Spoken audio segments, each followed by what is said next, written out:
महाराष्ट्रामध्ये जो दुष्काळ आला होता त्याच्यामध्ये महाराष्ट्र शासनाचा, राजकीय नेत्यांचा, प्रशासनाचा बेशिस्त कोऑर्डिनेशन नसणे. मी प्रोफेशनल असेसमेंट करतो आहे, पॉलिटिकल नाही.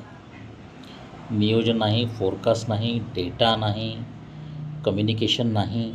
या सगळ्या बाबतीत जर प्रोफेशनल पॅरामीटर्स लावले, सायंटिफिक, मी फार पहिल्यापासून सांगतो आहे की आपले जे नेते आहेत ना, ते काही वाईट लोक नाही आहेत किंवा दुष्ट नाही आहेत. ते मुद्दामून अशा घोडचुका करतात असं नाही. त्यांची मानसिकता सायंटिफिक नाही आहे.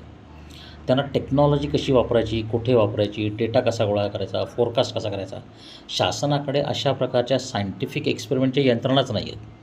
क्लायमेट चेंज होतो आहे, पूर येत आहेत, त्यासाठी काय होऊ शकतं, किती एरियामध्ये कुठं सोयाबीन पेरलेलं आहे, किती डॅमेज झालेलं आहे, त्याचं व्हॅल्युएशन कसं करायचं.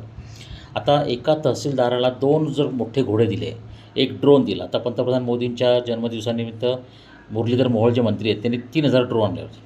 ह्याचा अर्थ 3,000 5,000 ड्रोन गोळा करणं अवघड नाही आहे.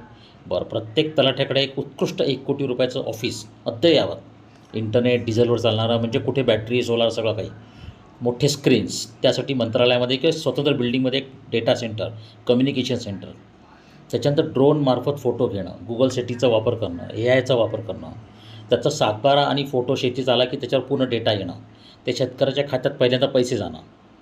बरं, आता तुम्ही एअरलिफ्ट करताय, कमीत कमी आपल्याकडे 15 ते 20 हेलिकॉप्टर्स पाहिजेत, प्रत्येक तालुक्यात उत्कृष्ट हेलिपॅड्स पाहिजेत, त्याच्यानंतर वॉटर बॅग, एअर बॅग पाहिजेत पुरात वाहून जाणाऱ्या लोकांसाठी. बरं, धरणाचं पाणी जेव्हा तुम्ही विसर्ग करता, दरवर्षीचं नाटक आहे, किती घरात नुकसान होतं. मग तुम्हाला विसर्ग करायचा आहे आणि तशी परिस्थिती येते आहे, तर तुम्ही अपडेट का नाही ठेवत? पूर्ण डेटा ठेवा ना, की तुम्ही आता आज रात्री पाणी भरू शकतं, उद्या पाऊस पडेल, पूर येईल, धरणाचे दरवाजे उघडणार, मग लोकांच्या घरात पाणी शिरणार, मग ते बर्बाद होणार.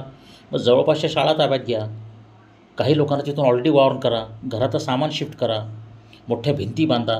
म्हणजे ही कोणतंही सायंटिफिक थिंकिंग, प्लॅनिंग करायचं नाही. आणि मग काय झालं की मग भाषणं करायची, दावे करायचे, प्रेस कॉन्फरन्स घ्यायची, काहीतरी तुटपुंजी मदत द्यायची, व्हिजिट करायचे, निवेदनं घ्यायची, आदेश द्यायचे, आणि मग त्याच्यात बोगस पंचनामे, तलाठी लोक त्याच्यात पैसे खातात, तहसीलदार पैसे खातात, स्थानिक लोक मजा करून घेतात, बोगस रिपोर्ट्स तयार होतात. म्हणजे ह्याच्यामध्ये कुठे लोकांचं भलं झालेलं आहे? ह्याच्यामध्ये सायंटिफिक अप्रोच कुठे आहे? तुमचे पॅरामीटर्स काय अप्लाय केले तुम्ही? तुमच्याकडे पाऊस पडतो आहे, किती पाऊस पडण्याची शक्यता आहे, हवामान खात्याचा डेटा कसा आला, असेसमेंट काय केलं तुमच्या लोकांनी?